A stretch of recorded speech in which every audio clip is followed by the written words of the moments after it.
Test. Good morning, everyone. We're going to wait about 30 seconds. Happy Wednesday. Happy November. Hard to believe that we're in the month of November. Hope you're doing well. How is everyone today?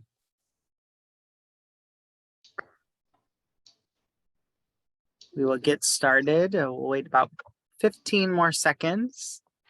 So glad to see everyone. Happy Wednesday. Happy November.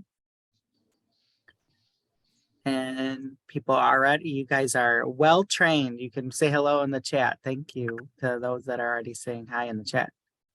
And we will go ahead and get started. So thank you everyone for joining us for our membership check-in for this month of November. I hope you had a wonderful Halloween and a wonderful fall time. It's just a great, the weather has been relatively nice. It's been a little cloudy the last few days, but it overall has been a very, very, very nice fall.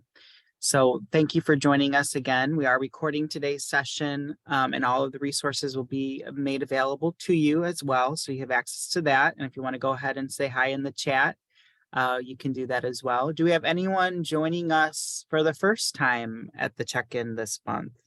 If you are joining for the first time, would you like to say hello by unmuting?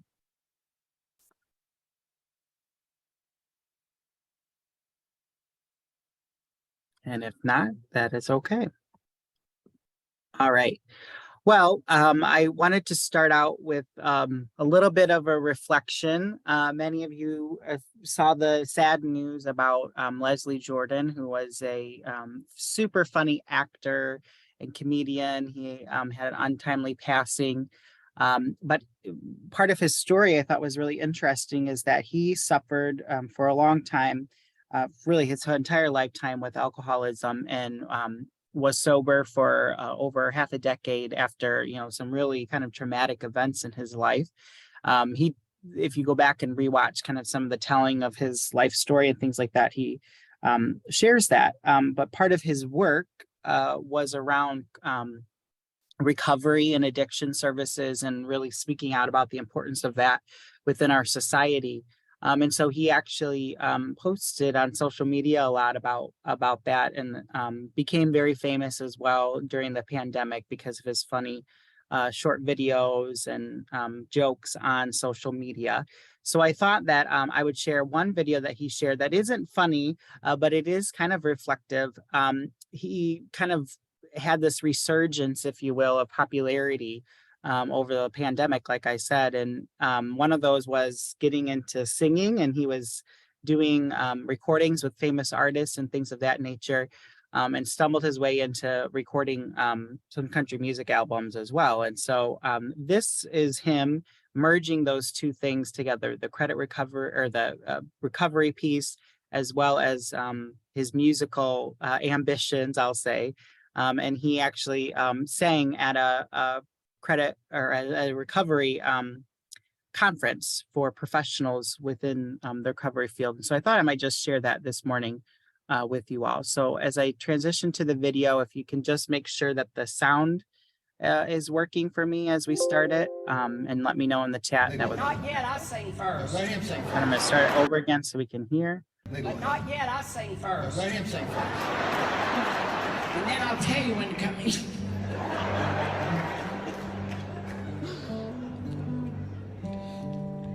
This little heart of mine. What? Little light of mine. Oh, light. I messed up already. See, y'all got me so nervous. This little light of mine, I'm gonna let it shine. This little light of mine, I'm gonna let it shine. This little light of mine, I'm gonna let it shine. Let it shine, let it shine, let it shine. Hide it under a bushel. Oh no, I'm gonna let it shine. Hide it under a bushel. No ma'am, no sir. I'm gonna let it shine. Hide it under a bushel. I'm gonna let it shine. Let it shine, let it shine, let it shine. Y'all join us. Come on, y'all sing. This little light of mine, I'm gonna let it shine. This little light of mine, I'm gonna let it shine. This little light of mine, I'm gonna let it shine. Let it shine, let it shine, let it shine. Let's do one more with Melissa and Carson. Yeah. This little light of mine, come on everybody, I'm gonna let it shine. This little light of mine, I'm gonna let it shine. Even if you can't sing, my mama used to tell me, just sing for the Lord. I just sing, let it shine, let it shine, let it shine, let it shine, let it shine, let it shine, let it shine, let it shine. Thank you.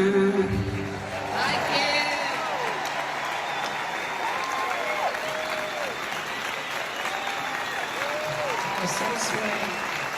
I see you in Nashville next year. I'm gonna come next year. So just a little reminder that we all have that light and we need to let it shine. And I think we all do that in the work that we do and working with the populations that we do. And we all have something to bring to the table and to give, and we can't lose our light and our inspiration and our passion for what we do. So let's kind of take Leslie's little song there that many of us know. It's just a nice little reminder for our month. So I thought I might open up actually to you all, if you have anything for a few moments here to share going on in your programs that you'd like to bring forth to the whole. But a few things that I wanted to just put on the screen there, some news from some of our members that I think is very exciting. And hopefully they, if they're on the call, will also talk about these things. But the Literacy Center of West Michigan was awarded a federal grant from USCIS, the Customs and Immigration Services. Sarah Metro is hosting an apprenticeship job fair coming up in the middle of November, which I know is such an important topic and important theme for their populations, youth and adults that they work with. And West Bloomfield is hosting a social media wellness speaker as part of their community education program series. So lots of wonderful things happening. And I wanted to open it up if any of you have other wonderful events happening this month that you'd like to talk about, or if any of the programs I mentioned are also on the call and they'd like to just add a little bit more. So I'll open it up at this time. Just feel free to unmute. Good morning, everybody. Marcus Little from Literacy Center West Michigan. I oversee the Customized Workplace English program, and that's the program that is going to be executing on that grant that Patrick mentioned. And this provides funding for us to expand our citizenship ESL classes, but also form a partnership with Immigrant Connection, which provides legal services to folks applying for citizenship, completing the N400 and getting ready for the interview. And the grant will allow them to avail themselves of those services for just the $50 consultation fee, which ordinarily be several $100s in legal fees. So we're really excited at what that's going to mean for expanding the availability of services to the populations in our area. We're seeing lots and lots of folks coming to our region from abroad, and many of them needing help applying for citizenship. So it's going to mean a lot of transformational things for folks in our region, and we're excited to be able to be part of it. Thank you, Marcus.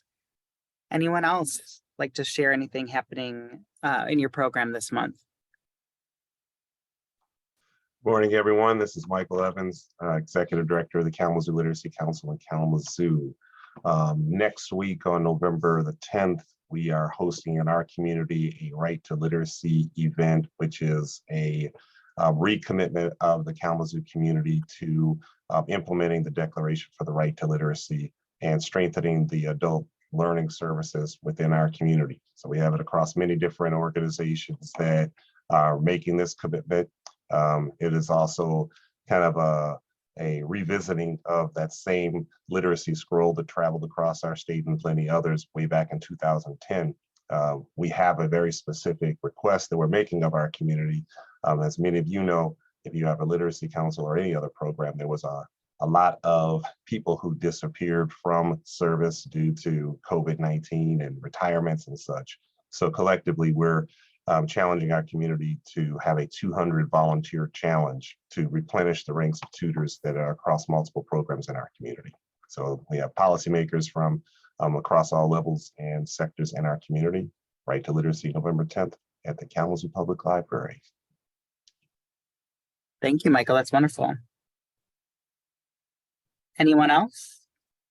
Yes, good morning, everyone. This is Ingrid Aguayo. I oversee Michigan State University, the high school equivalency program for migrant and seasonal farm workers. And I just came back from our annual HEP and Camp Association conference, which was very refreshing and renewing for everyone. They're actually high school equivalency program. We're one of the 51 programs out in the United States. And they're just celebrating 55 years of the program. We're funded through the Office of Migrant Education, which is a branch of the U.S. Department of Education. And the CAMP program is also celebrating 50 years, which is the College Assistant Migrant Program. So MSU is one of the 50 universities that receives children and people that have worked in the fields and to do that first year transition program through MSU and other universities throughout the United States. But I was very excited because our colleagues of HEP in California at West Hills College, Community College, made an open education resource book for high school equivalency programs in general for HiSET and GED preparation, both in English and Spanish. I'll be sharing their website, and I was very excited. They were an amazing group of people that did this in 8 months, and they put a book together that they hope that it is used widely in an open way, so it's free, and so hopefully you can have a use of it. So thank you. That's fantastic. Thank you for sharing that, Ingrid. And I would encourage Ingrid and anyone else to, if you have social media for your pages, put them in the chat too, so people can monitor those. And I'll just put a little plug that I will definitely be reaching out to tell those stories. You know, we need to make sure that those stories are elevated and that your work is being elevated out to the general populace and to different funders and things of that nature. So I will be reaching out for sure. Thank you, Ingrid. Any others would like to share? Good morning, everyone. This is Bonnie Truen from the Adult Transitions Program at WCC. I just wanted to share with you that the college is hosting an Adult Campus Connect on November 15th from 6 to 8:30. This is something that we generally have done for high schoolers in the past to give them an opportunity to come and take a look at all the different programs that we have at WCC, but this one is specifically for adults, targeted towards adults. Again, that's November 15th. From 6 to 8:30 here on the college campus. And there'll be signs if anyone is interested, or if anyone wants flyer, I can send that along too. That's wonderful, Bonnie. Yeah, certainly send that our way. Thank you. Any others? Hi, Tammy Brown at Troy. This is nothing as amazing as all of that, but we're super excited that we get to have our ESL International Luncheon for Thanksgiving week in person again this year, so that we can share our Thanksgiving tradition with all of our new immigrants and refugees. That's wonderful. That is the big deal, Tammy, because it demonstrates just the community that you have there. And for many of us, that community has been a little stifled over the last couple of years just because we haven't been able to be in person, and there is something about the synergy of being in person and seeing people, meeting friends that you realize people are taller in person or shorter, like me, than when you are talking with them online. So that's a wonderful thing for your program to be having again. Any others before we move forward? Wonderful. And then Ingrid was posting some wonderful links to resources that she was referencing in the chat, and I'd invite any of the others. Robin was posting for Kalamazoo as well. So please check out in the chat, and when we send out the resources for today, I can include those resources as well. Um, Another little bright spot is today we're dropping another video on our member profile series, and this time it's our friend and colleague Whitney Detmer, who many of you know from IOSCO RISA. She's the MACAE representative for essentially the northern upper half of the Lower Peninsula, covering regions 2 and 3. And we had a great conversation, and I won't steal the thunder of her little tidbit, but each one of these videos has been about talking about how our members and as professionals have come into this workspace that we're all in. Many of us have taken unconventional routes and found ourselves here, but really honoring the work and service of all of us as professionals and members within the field. And Whitney has an interesting route that she took to get in here, and then some of her educational opportunities that she has been an instructor with that have led her to where she is. So Whitney and I are scheming in the background to start an adult education program. My hint will be on the high seas. And I'll leave you to watch the video and to explore more about Whitney and her wonderful story getting into this space. And again, I will encourage you that I'll be reaching out to members across our association. We kind of have been starting with our board of directors to share out and to have you all be able to know them. But we'll be also working with the larger MACAE membership. It takes about 15 to 20 minutes to tape these videos. I'll send you the questions ahead of time and really just ask that you be open to where the conversation goes and engage it with. And it's just a nice little opportunity to share about the work that we do and to learn more about each other. With that too, I'd also like to welcome, and Tammy I see is on the call too, if you want to add anything here, Sharia Kendred from Wayne RISA is joining our MACAE Board of Directors in an interim capacity. Her predecessor, Maha Ayub, who many of us know from Dearborn, has transitioned out of adult and community education, which is a loss for us, but we're excited for Maha personally. And so Sharia has agreed to step in on an interim basis through the end of this program year to serve as the representatives for Oakland, Macomb, and Wayne County. She comes to us with extensive background in education, which is hard to believe since she's so young.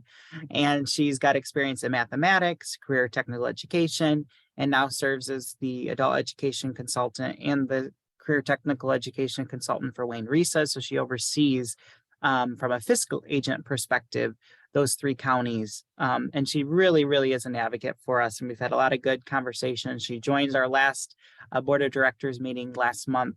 And we're just excited that she's agreed to step into this role and make sure that those counties are represented within our membership at large. Anything Tammy or any other board members or Tree, if she's on, would like to add?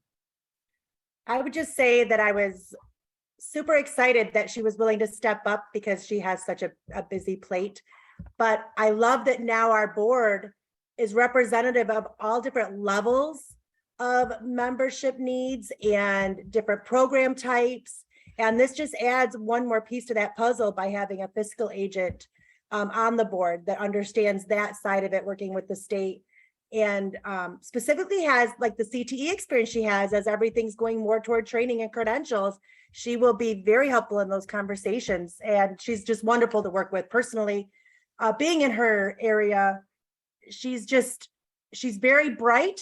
She's very great at problem solving and coming up with the right way to ask the questions so that she doesn't back down a lot. And I just like that we have someone like that that's willing to say her piece, but knows how to do it in an appropriate and productive manner. Unlike me sometimes. No, I think that's right on. We the MACAE board has evolved over time and is really the 3rd unpaid employee of the association. All of our board members, and we have board members at all different levels, like Tammy said, instructional staff, support staff, administrative staff, statewide leadership staff. And that perspective, I think, has really helped to diversify and from all aspects, alternative community, adult education, workforce development as well, and K-12 represented on their board of directors. So welcome to RIA, and thank you again to our board of directors for their continued work in the spaces that they serve. A couple of general reminders upcoming for the month. The first is that actually there's additional reminder that I'm thinking of now as well, but I'll list these three first. The first is that the one-time student loan forgiveness application from the U.S. Federal Loan Department of Education is now open. There is still some court litigation happening around that, but borrowers are still encouraged to apply for that application. It is set to be open through 2023 into December. I believe it will end December 31st, 2023. But obviously, we'd encourage folks to look into that and to see if they might be eligible for those things and to apply for that, especially those that work in some of the social service and educational aspects and realms that we all do within the association. There are two holidays that are important coming up. Obviously, the first is Election Day next week.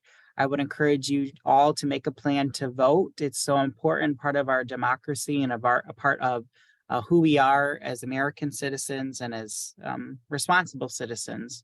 It's a right and a privilege that we have. And so it can be very challenging to go on Election Day. I'm sure the lines will be a little long depending on where you're at, but please try to observe that.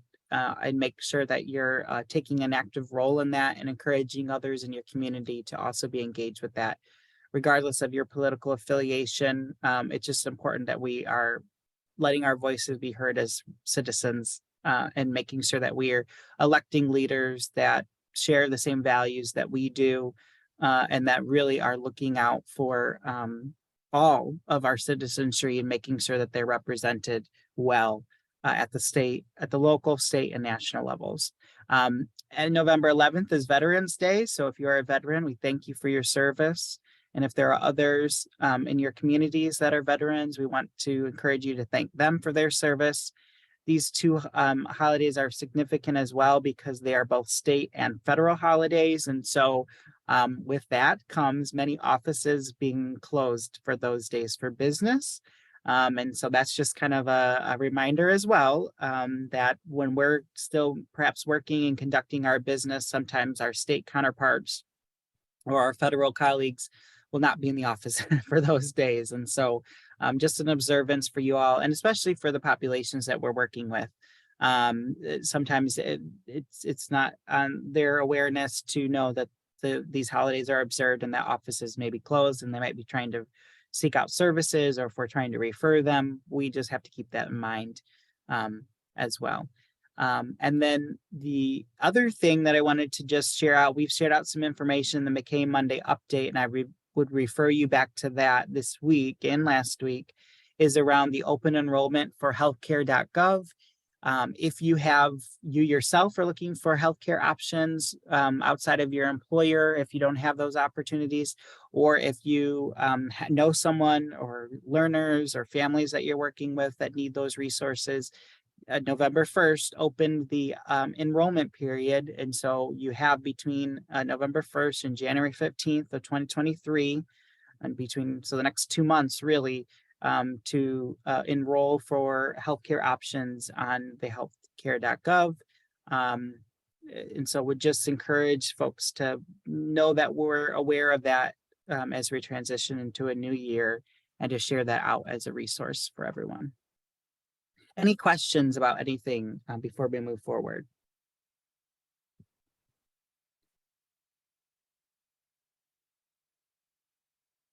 Great. Just a couple of things that I wanted to share here. I think, in the work that we all do, the months of really the latter part of September, October, and November are really dedicated just to delivering services, right? And it's kind of just putting our heads down and doing what needs to be done. So there isn't necessarily a lot of new updates, but there are a couple of things I wanted to share. The first is around early childhood and before after school. There is a new funding opportunity, grant opportunity for alignment for services for adolescents across different learning sectors, if you will, and kind of different learning platforms. I had shared this with Brian Puffer, our community education chairperson, because I do think that there are some providers within our membership that might be eligible for this, and looking at that and looking at how their programming supports K-12 programming and reinforces additional learning, extracurricular learning as it relates to the core subject areas. And so I would encourage folks to take a look at that grant opportunity. There's also from the Michigan Alliance for Families, they are conducting in November a series of parent voices training seminars. Those seminars are primarily for parents of students who have some sort of a learning disability or may qualify for an IEP or a 504. But the Michigan Alliance for Families, we've partnered on a couple of different opportunities with them, is really kind of trying to help parents know what things to ask, be good advocates, be good parent partners with the school if they're working with young children. And so they're conducting a series of webinars. I've included the link to that. It may be something that staff members are interested in hearing about, or you might want to share with other families. I had also talked with them about partnering with some of our programs, and that is something that they, I think, are open to as well if individual community education programs wanted to partner with them to provide that training or service opportunity for their school district parents or within their region as well. And so that might be something that you want to look for. And Wendy, I see your comment in the chat. So this link will come out to everyone probably later today, if not tomorrow, and you'll be able to click on the link and it will directly lead you there. I'm not sure if I had it opened already, but I will just open it really quickly. It's through the Wallace Foundation. It's a funding opportunity for expressions of interest to cross-sector for adolescents. So the deadline is approaching by the end of the week, actually. But support initiatives that support youth and strengthen communities. Talk about different partnerships to really provide programming for youth. And then what will they learn how will they be able to use this information as a foundation to better support youth programming. So it seemed like something that some of our providers may be eligible for and already are doing in some way. So we'll make sure that you get that information. And then the other thing for our alternative education and youth populations, this is just something that I had mentioned last month. The People Accounting Manual for 2022-2023. So this school year has been finalized, and the latest version came live within the last 7 to 10 days. I've included the link to the website so that if you are responsible for that, you can take a look at those things. Not a whole lot of major changes. Essentially, the two ones that I think most affect our population. The first has to do, if you're in an alternative setting with teacher certification, is that for the 22-23 school year, pupil auditors will only be looking at placements at grade level, but starting in next school year, 23-24, they would be reviewing placements both at the grade level and the subject area as well. And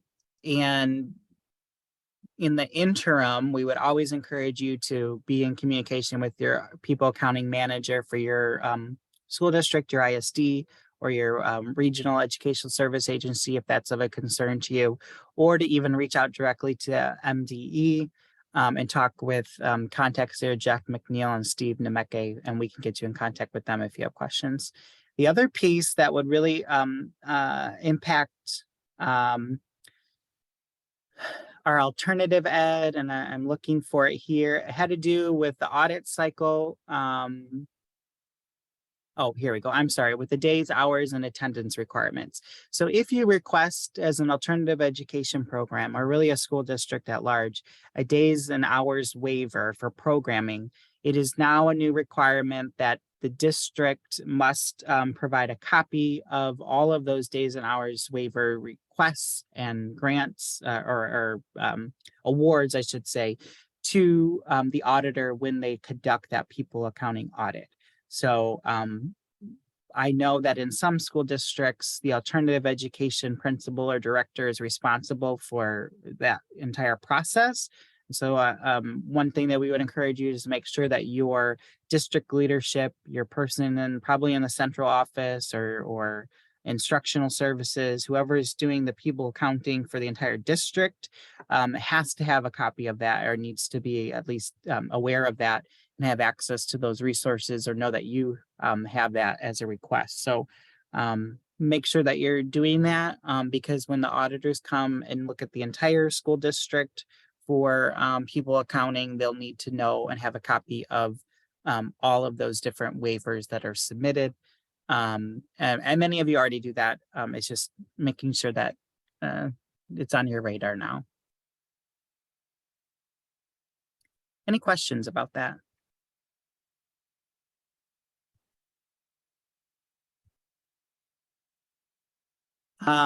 A couple of other important things that are also very timely within this month. This is related to adult education and integrated education and training. And again, I'm sorry for jumping around, but I wanted to show you a few things. The first is a grant opportunity through the U.S. Department of Education called the Future Finder Challenge, which is looking at restructuring and reimagining career navigation for adult learners. The grant is quite extensive. I was looking at it just the other day. And so what I would challenge you all to look at is it does call for cross collaboration between providers at all different levels. And we'll take some coordination perhaps with the community college, with more of on a regional impact, if you will, versus individual providers. So if this is something that you're looking at, I would encourage you to look at it as a regional grant. I just think that we have few providers that I think that would maybe have the capacity right now to be able to do that. But this, it seems as if when you dig into it and read it, it would look like more of a regional impact. But essentially, you'd be proposing different programmatic opportunities or looking at the integration of different resources for career navigation services and how you might better deliver those services within your program to meet the needs of learners. Obviously, this is a really important topic for us. So that's one thing that is important to share. The other is the U.S. Department of Education, the Office of Career, Technical, and Adult Education is also accepting comments. And what we'll probably do is send out these grant opportunities and commentary opportunities in a separate email from the check-in just so that they stay on the top of everyone's radar. But as a part of the requirements for adult education services under WIOA, W-I-O-A, Title II services, and Title I services, we are evaluated along with workforce development partners on the effectiveness in serving employers. It's a metric that's used, it's a determinants that's used and ultimately reflects on our individual providers and our state in the ability to connect and transition people to employment. But whether or not those learners that we transition or those clients that we transition to employment are meeting the needs, they have the skills that are needed, and that the relationship that we've built with those employers is sustainable. And so right now, MACAE is looking at changing some of the performance indicators and looking for commentary on what might be additionally important to include in that performance metric. I know that this is such an important topic for many of our providers as you talk about working with a diverse population of adult learners. So I would anticipate that MACAE as an association will look at this and perhaps will give some commentary, but also would encourage individual providers, programs, districts to also look at this. And if you'd like to submit public comment, you can do so as well. Public comment is open until November 14th, so about another week or so, about 10 days. And essentially, they take those comments back and ultimately help influence, some of the decision making that they have, and look at the performance of indication. So this is our opportunity. If ever there was an opportunity to talk about feedback, these are the opportunities that have come up. We've done this before for other things that are related to WIOA. We did it most recently in support of Wagner Pizer within our state, which is the Title I services that Michigan Works partners deliver. So if you're interested in those things, if you want to give public comment, I would encourage you to do so by the deadline. And then two other, yes, I completely agree, Marcus. This is a great opportunity to speak for the field. And I know that it takes a little time, but if you can carve out, maybe a half hour, 45 minutes or so, which I am working hard in my schedule to do so as well, we can give some really constructive and positive feedback and commentary. And if you look, there was only 5 comments submitted, and that's across the entire nation. So certainly our voices could be important, and hopefully others will also give commentary and feedback as well.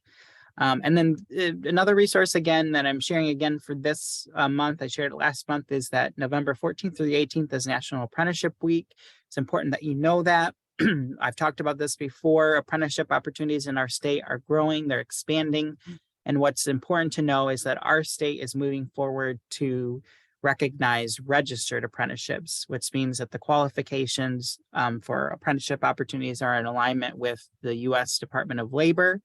And so really, it's important that we're in this space, in this vernacular, to recognize that. And then an interesting article, it will shed some light and kind of reinforce many of the conversations that we all have been having as practitioners about the lack of internet access and availability for families across our state and across the country.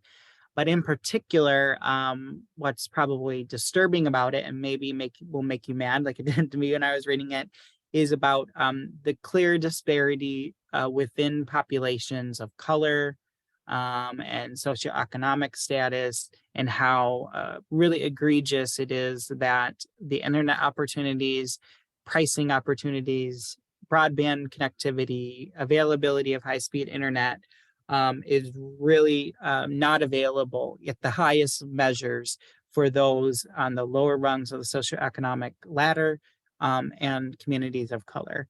So it really asserts probably what most of us have experienced anecdotally, but it's just a good article to read. And I know many of us have been having those conversations to try to articulate the importance of technology access for our learners and our families and children as well. So just something you might want to take a look at reading.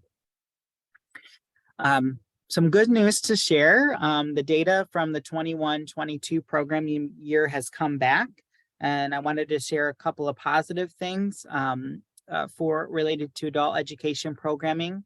On the left there, you'll see these were the top performing providers across the state for the 21-22 program year, meaning that those providers had the highest levels of overall measurable skills outcomes. We know that that's an important part of the work that we do. And we wanted to recognize those providers: Saman, Novi, Adult Education, the International Institute, Allegan, Mount Pleasant, Westwood Heights, Milan, Three Rivers, and Farmington for making that achievement. And it's really important, I think, especially as our programs continue to deal with the entanglement, the ongoing implications of COVID-19, and just the evolution of our programming. So kudos to those teams there. A few other achievements would be that 23 providers across the state of the 118 that we have in adult education surpassed the overall benchmark of 51% for measurable skills gain outcomes, which is great. So in addition to these ones listed, we obviously have more that also were able to meet the benchmark. Ioana and her team at Dearborn Adult Education, an interesting fact, they were the largest program last year. I think they got close to 1,900, 1,850. And Ioana, if she's on, she can correct me, but that is the most significant and largest program in our state within Wayne County. And then Potterville, we had the highest total percentage credential attainment rate. And so we want to acknowledge them for their dedication and hard work.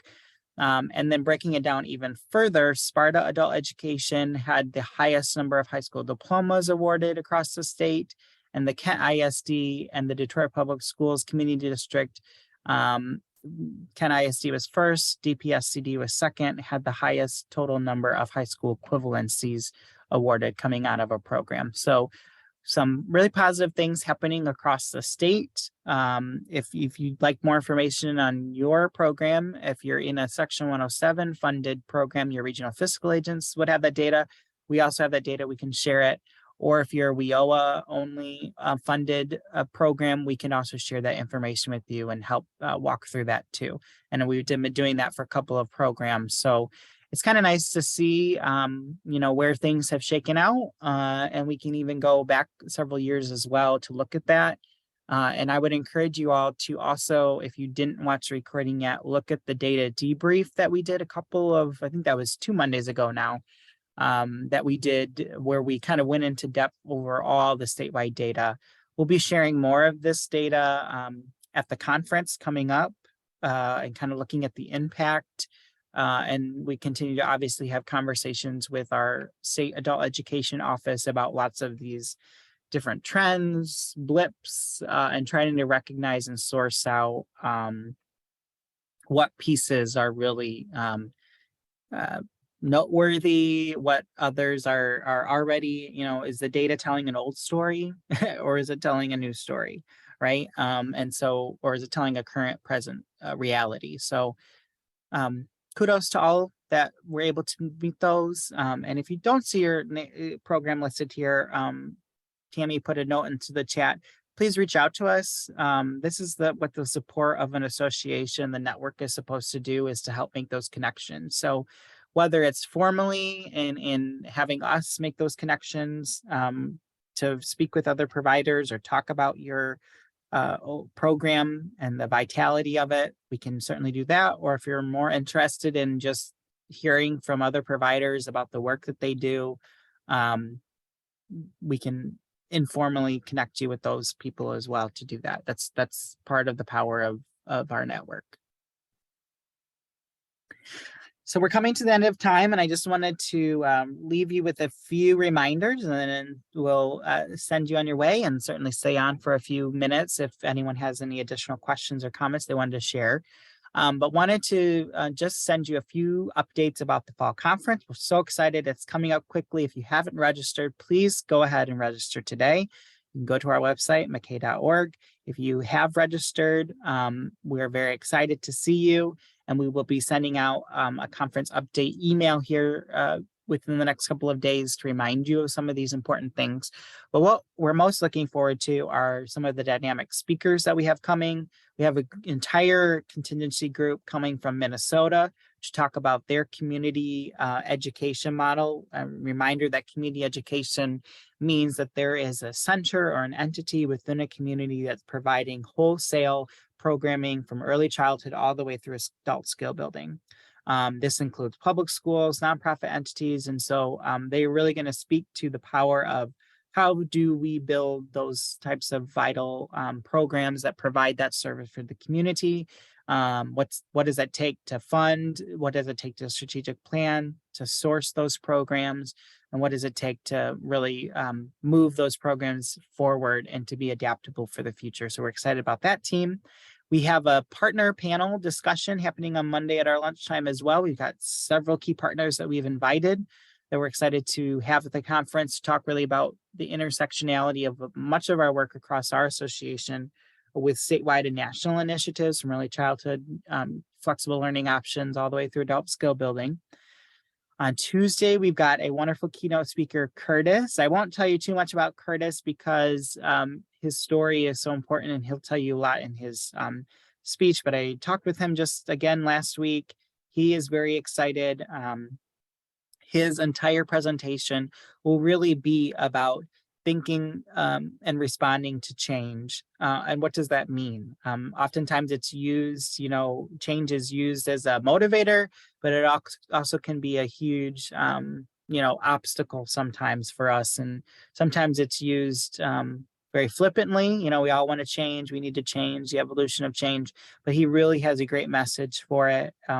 Will leave you both inspired and motivated, but also really thinking critically about the work that we do.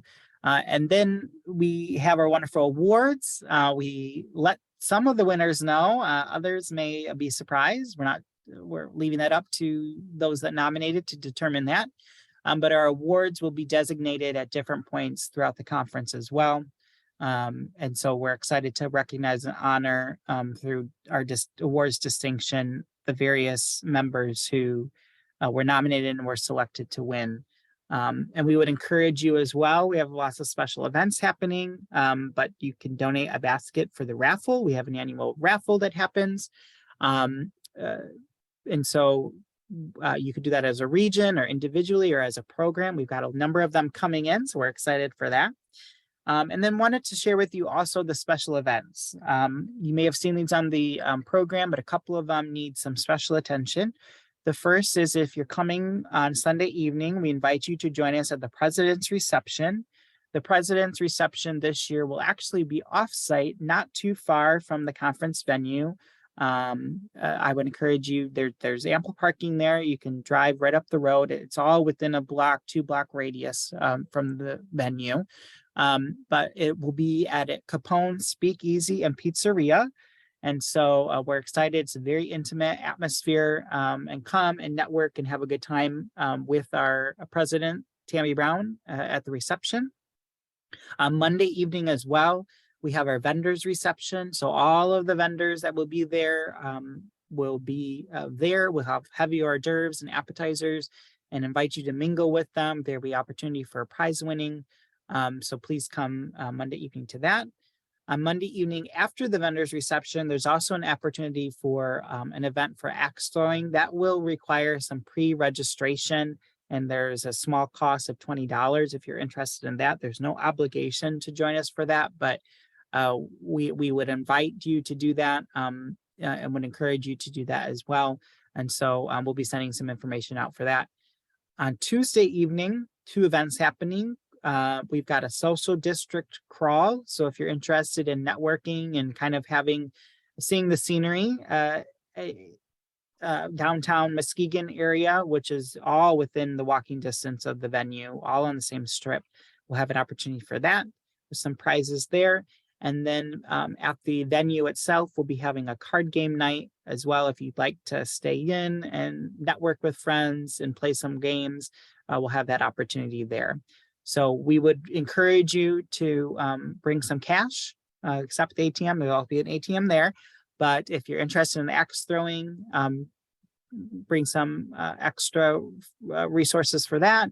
If you're also interested in the 50-50 raffle or any of the basket raffles as well, I think it's like $1 a ticket, $5 for this, $20 for a stretch. So bring some cash to network with your friends and colleagues at the conference. We're really trying to make sure that we have some great networking opportunities because this is one of the first events that we will be back all together in about 3 years since our last in-person conference. So please, please, please pay attention and look out for that email if you're coming to the conference. Patrick, can I just add a little bit? Sure. Some of you, I don't know how many on this call, I can't tell, have not attended an in-person conference because you might be newer to our programming. It's really a great opportunity, not only for the sessions. If you haven't seen them yet, we have a ton of great sessions this year. This networking that he was just talking about and these social opportunities are really where you can touch base with your peers. I learned something new every time I'm talking to someone from across the state. And I think, oh my God, we could do that. We could add that. And like in my phone, I'm throwing little notes. And also just to have the camaraderie of being able to be with like-minded people that have a lot of the same issues, stressors, work-life issues. It's just a great way to have a positive experience both in learning and engaging with others. And just take a breath. Like, make sure through this, it looks like there's a lot and it's crazy, but it's also a time to like take a breath, look at the bigger picture, find your moments to take a break if you need to, but really try to take advantage of this. And if you've only been with us virtually, which our committees did a great job running virtual conferences, I'm not saying that they weren't amazing in their own right. It's just so different in person when you can eat together and you can walk down the hall together and you can just share snippets and stories right after a session where you find something that you really connected with somebody on, or they said something that was really important. So please find it in your budgets and register, because I don't know how many hotel spots are even left. It's just a really great experience that you can't really recreate. Yes, and if you need encouragement, Tammy and I are happy to pick up the phone and talk to a supervisor about We're coming. good at figuring out budget problems. Yeah, we can source those things out and help with that, because it's ultimately about, like Tammy said, the networking, and this would be a good spot to mention.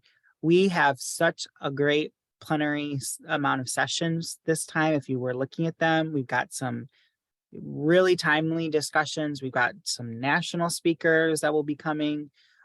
So I think it's going to be a really dynamic conference and learning opportunity as well. So please, we look forward to that. And then just a few last things for the conference. One is that Grand Rapids proper and the entire state is in full orange barrel season. This is a little tongue in cheek. So if you are driving anywhere to the conference, you will probably encounter or experience at periodic times some sort of a road closure or orange barrels.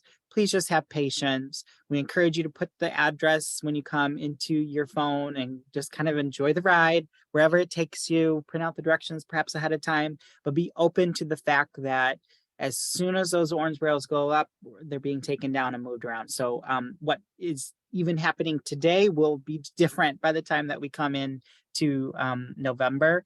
The other thing I would share is that when you are coming into Grand Rapids proper, if you're coming from the east, there is construction as you enter into Grand Rapids around the airport, and then you'll need to pass that to go out to Muskegon.